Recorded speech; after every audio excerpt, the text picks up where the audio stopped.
colocar una cosa bien clara en la cabeza. La iglesia no salva. La iglesia no tiene capacidad de salvar a nadie. No pienses tú que porque vienes a la iglesia te vas a salvar. Pero la iglesia juega un papel importantísimo en la vida del cristiano. Tú no eres cristiano porque vienes a la iglesia.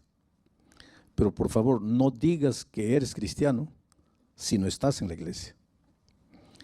La iglesia, de acuerdo a las enseñanzas de Jesucristo, Cristo es la cabeza y la iglesia es el cuerpo. Otra figura que Jesús usa en la Biblia para referirse a la iglesia es que Él es el esposo, Jesús es el esposo, la iglesia es la esposa. O sea, Jesús respeta mucho a su iglesia. Él se considera la cabeza y considera a la iglesia su cuerpo. Tú no puedes ir donde una persona y darle un beso en la frente y un puntapié en la canilla. Decir, yo amo a Jesús, pero no quiero saber nada con la iglesia. ¿Cómo es eso? Yo amo a Jesús, no quiero saber nada con la iglesia. Porque Jesús y su iglesia son una misma. Cristo es la cabeza, la iglesia es el cuerpo. O si yo te invito a cenar en mi casa y te digo así, mira, ven, a las 8 de la noche te espero, voy a preparar un tallarín al pesto, delicioso, una de mis especialidades. Estás invitado, pero por favor no me traigas a la sinvergüenza de tu esposa. ¿Qué hombre que se presa de ser hombre aceptaría una invitación de estas? Porque yo y mi esposa somos una persona. Si tú no puedes recibir a mi esposa, ¿por qué me quieres recibir a mí? Entonces, yo encuentro en la vida muchas personas que dicen así, pastor, yo ya le entregué mi vida a Cristo. Yo amo a Jesús con todo mi corazón. Jesús es lo mejor que pudo haber sucedido en mi vida. Pero yo no quiero saber nada de la iglesia. ¿Cómo es eso? Amas a Jesús, pero no amas a su iglesia. Amas la cabeza, pero no al cuerpo. Amas al esposo, pero no a la esposa. ¿Cómo funciona eso?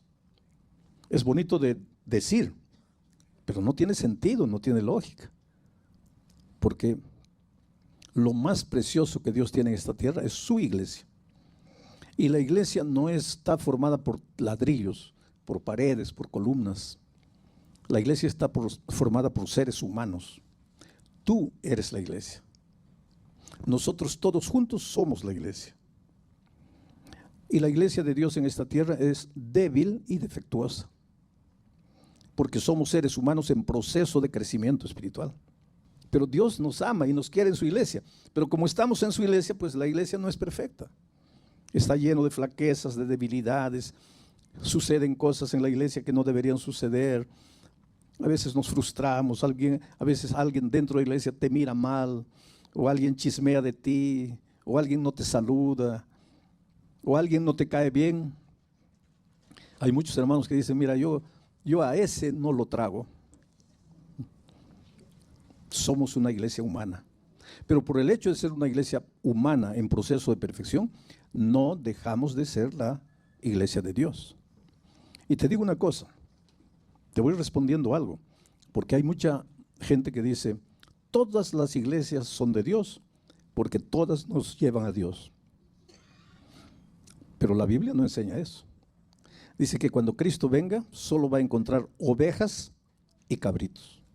No dice ovejas, cabritos, elefantes, jirafas, ciervos, venados. Solo dos, ovejas y cabritos. Cuando Cristo venga, va a encontrar solo vírgenes prudentes y vírgenes insensatas. No dice prudentes, más o menos prudentes, casi prudentes. Solo dos grupos. La iglesia del valle y la iglesia de la montaña. La iglesia que edificó en la arena y la iglesia que edificó en la roca. Solo dos iglesias.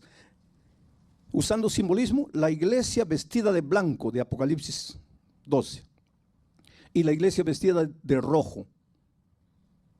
Solo dos iglesias. ¿De dónde sacamos los seres humanos que hay muchas iglesias y que todas las iglesias llevan a Dios? Aquí Pablo está hablando de la iglesia de Dios. Dice, finalmente, sed todos. ¿Todos quiénes? Todos los miembros de la iglesia, de un mismo sentir. ¿Y por qué debemos ser de un mismo sentir? Nuestro sentimiento tiene un fundamento racional, que es la palabra de Dios. Y si la palabra de Dios es única, entonces el sentimiento de todos tiene que ser el mismo sentimiento. Mi esperanza se basa en la palabra de Dios, en la promesa de Dios. La esperanza cristiana no tiene el mismo concepto de la palabra esperanza del diccionario, porque esperanza en el diccionario es esperar que suceda algo. Pero esperanza en el sentido teológico es la convicción de que lo que Dios ha dicho se va a cumplir. Porque el pensamiento de ustedes está fundado en la palabra de Dios, y la palabra de Dios es una sola, eterna. La hierba se seca, la flor se marchita, pero la palabra de Dios permanece para siempre. Por eso, queridos, los cristianos, cuando vienen las tormentas, la oscuridad, la lluvia, las tragedias, las dificultades, somos seres humanos y podemos derramar una lágrima. Y esto es lo que Dios quiere para su iglesia. No que cada uno piense como quiera. Y el hecho de que cada uno no puede pensar como quiera, no es que Dios es enemigo de la libertad. Tú eres libre, pero eres libre para aceptar o para rechazar la palabra de Dios. Tú no eres libre para tomar la palabra de Dios y decir, bueno, aquí dice blanco, está bien, está escrito, pero yo creo que es rojo. Esa libertad Dios no te ha dado. Dios te ha dado libertad para, aquí dice blanco, pero yo no acepto que sea blanco. Eso puedes hacerlo.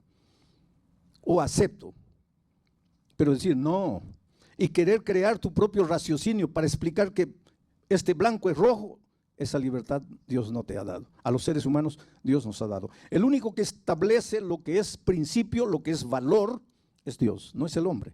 El hombre puede aceptar los principios y valores establecidos por Dios o puede rechazarlos, pero no puede raciocinarlos, no puede adaptarlos, no puede cortarlos, ni por aquí ni por allá. A mí me parece, yo creo. Delante de la palabra de Dios no hay yo creo. No puedes tú tomar la palabra de Dios y adaptarla a tu manera de pensar, adaptarla a tu cultura, adaptarla a tu antojo. O tú aceptas la palabra o la rechazas. Y la palabra no es el pastor. La palabra no es la junta de iglesia. La palabra es la palabra.